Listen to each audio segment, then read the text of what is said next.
Si la France et la Grande-Bretagne ont toujours été fiers du Concorde, un épisode de son histoire reste difficile à aborder plus de 18 ans après. Aujourd'hui à Conquest, on va revenir sur le vol 45-90 d'Air France et son funeste destin.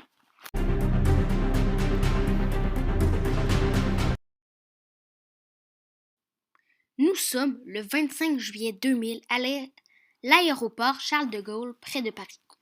Le Concorde Sierra Charlie s'aligne pour un vol Air France. Il va transporter 100 passagers. Pour les membres d'équipage, tous français, c'est un vol routinier. Les conditions météo sont bonnes à Paris.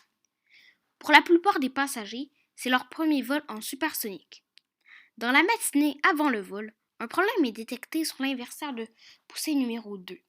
Ce problème a une limite directe sur la puissance et la masse au décollage. Si l'avion décolle avec ce problème, il y aura une surcharge. Les techniciens décident alors de changer l'inverseur de poussée. Le problème est résolu et l'avion ne décollera donc pas en surcharge. L'embarquement démarre à 13h30 avec 1 heure de retard sur l'heure prévue. Les 9 membres d'équipage accueillent avec plaisir les 100 passagers. Pendant ce temps, dans le cockpit, le pilote demande à la tour de contrôle d'utiliser la piste 26 droite, la plus longue piste de l'aéroport. L'avion roule alors sur le taxiway Romeo. Devant lui, 2 avions se dirigent vers la piste. Un DC-10 de Continental Airlines et un 747 d'Air France.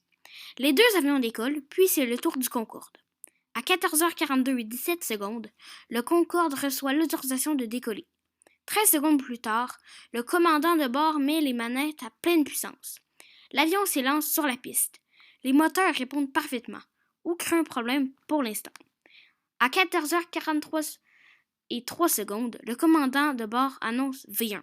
Ce point de non-retour est le point à partir duquel l'avion doit continuer son décollage, même si le véhicule rencontre n'importe quel problème. Car après V1, il ne reste pas assez de pistes pour que l'avion s'arrête. Ce jour-là, le Concorde a parcouru plus de 1000 mètres avant de franchir V1. Comme tout se passe bien, après V1, l'avion continue de rouler. 17 secondes après V1, un bruit sec est entendu jusque dans le cockpit. Alors que l'avion est sous le point de décoller, les alarmes s'activent une à une. La puissance du moteur 2 diminue. Le contrôleur dans la tour annonce alors une phrase redoutée. Air France 45-90. Vous avez des flammes. Vous avez des flammes derrière vous. Il est trop tard pour annuler le décollage. Les pilotes tirent sur le manche et l'avion s'élance dans le ciel, l'aile gauche remplie de flammes. C'est en regardant toutes ces images, certes un peu floues, mais quand même belles, qu'on peut apercevoir la gravité de l'incendie à ce moment-là. L'alarme de feu dans le cockpit concerne le moteur 2. Le moteur est donc arrêté. Le moteur 1, lui, continue de marcher normalement. L'avion a du mal à garder son altitude et les pilotes se battent pour garder le contrôle de l'appareil. Les pompiers de l'aéroport sont immédiatement alertés et le contrôleur de la tour donne toute la priorité au Concorde pour revenir à Charles de Gaulle. Le problème, c'est que l'aéroport est derrière eux. Faire demi-tour serait impossible. Faire un virage demanderait beaucoup d'énergie, déjà qu'il en manque pour garder leur altitude. La seule solution viable semble indiquée par le contrôleur de bord. Négatif, on essaye le Bourget, dit-il. L'aéroport du Bourget est un petit aéroport situé à 5 km de là et il faut 3 à 4 minutes pour s'y rendre. Malheureusement, ils n'auront pas ces minutes. Le feu est si intense que l'aile gauche n'est pas en état de voler. La portance se fait maintenant que sur l'aile droite et le Concorde bascule et plonge vers le bas. Trop tard, pas le temps, annonce le commandant de bord à la radio. 10 secondes plus tard, le Concorde s'écrase sur un hôtel. Les 100 passagers, 9 membres d'équipage et 4 employés de l'hôtel sont morts. L'incendie qui suit le crash est tel que l'hôtel est totalement réduit en cendres. Les pompiers de Charles de Gaulle sont en route, mais ils ignorent la nouvelle tragique. Ils demandent à la tour de contrôle où en est le Concorde dans son vol. Il répond. Il s'est écrasé sur l'hôtel. Tandis que les secours arrivent sur le lieu de l'accident, les personnes à la tour de contrôle disent à tous les avions à l'écoute, on va reprendre nos esprits et on va recommencer les décollages sous peu. Un pilote informe la tour depuis son avion que quelque chose brûle sur la piste 26 droite, celle empruntée par le Concorde quelques instants plus tôt. Un véhicule va sur les lieux et découvre que ce sont des débris de pneus en feu.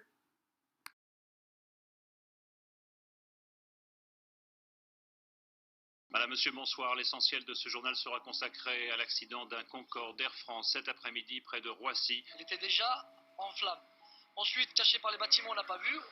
On est resté, on a regardé, on l'a vu un peu plus haut en l'air. En l'air, il était déjà avec des flammes aussi. Il est monté droit.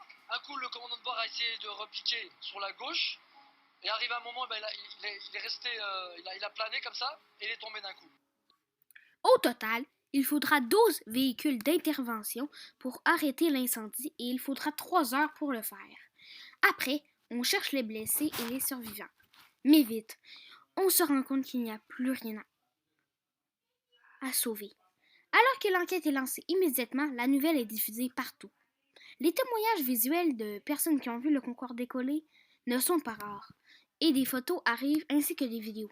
Toutes ces images accusent l'aile gauche de l'avion. On examine aussi la piste. On peut apercevoir quand l'incendie a débuté et on voit des débris de pneus.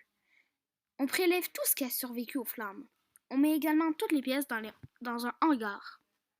Au début, on dit que le responsable du drame est les pneus qui avaient peut-être un problème. Puis on pense que c'est en fait à cause d'une fuite de carburant. L'enquête avance bien, puis on apprend que le Concorde contenait de l'amiante et qu'il faut maintenant porter des masques pour l'examiner. Il faudra une semaine de recherche complète pour découvrir sur la piste une pièce de métal en titane de 40 cm et complètement tordue. En examinant cette pièce, on confirme qu'elle provient d'un avion, mais on ne sait pas elle vient d'où car cette pièce n'appartient pas du tout au Concorde. Comment s'est-elle retrouvée là? Généralement, on examine les pistes assez souvent, plusieurs fois par jour, mais pas ce jour-là à cause d'un exercice de pompier. On compare alors cette pièce avec les lacérations dans les pneus du Concorde et ça correspond parfaitement. On a trouvé notre coupable, une pièce de titane de 40 cm. Pour savoir d'où vient cette pièce, il faut analyser tous les avions décollés ce jour-là sur la piste 26 droite, ce qui fait 437 avions. On envoie donc une photo et une description de la pièce aux compagnies d'avions. Certains avions reviennent également à Charles de Gaulle pour des vols sans rapport. On en profite donc pour les examiner. C'est ainsi que le 30 août, on examine le DC-10 de Continental Airlines qui avait décollé 4 minutes avant le Concorde. Sur le capot de l'un des inverseurs de poussée, il manque une pièce. Et surprise, c'est exactement une pièce de la même grandeur et de la même forme que la branche en métal qu'on a retrouvée sur la piste. C'est donc ce DC-10 qui est responsable du meurtre de plus de 100 personnes. Maintenant, il faut comprendre pourquoi une petite branche de métal a pu faire écraser un avion entier. Après l'enquête, on comprend ce qui s'est passé. Tout d'abord, un DC-10 laisse tomber une barre en métal. Puis le Concorde s'aligne et passe V1. Quelques secondes après, la barre de métal fait éclater un des pneus. L'avion est rapide et les morceaux de pneus frappent l'aile gauche. L'un d'eux crée une onde de choc si grosse que le réservoir d'essence numéro 5 dans l'aile explose. Un autre morceau sectionne des fils électriques qui provoquent des étincelles. L'aile gauche prend feu et il est trop tard pour annuler le décollage. L'aile gauche se désintègre lentement. Cet accident est donc un seul impliquant un Concorde. Les vols reprendront peu après, mais le Concorde n'est plus rentable. Son dernier vol a lieu en 2003 et c'est la fin du vol supersonique.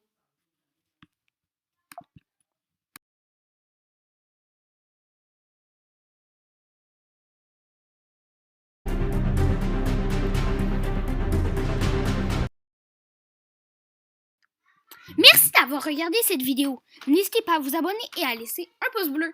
Et si le cœur vous en dit, vous pouvez aller faire un don sur ma page YouTube. Et pour le reste, on se revoit dans une autre vidéo. Bye!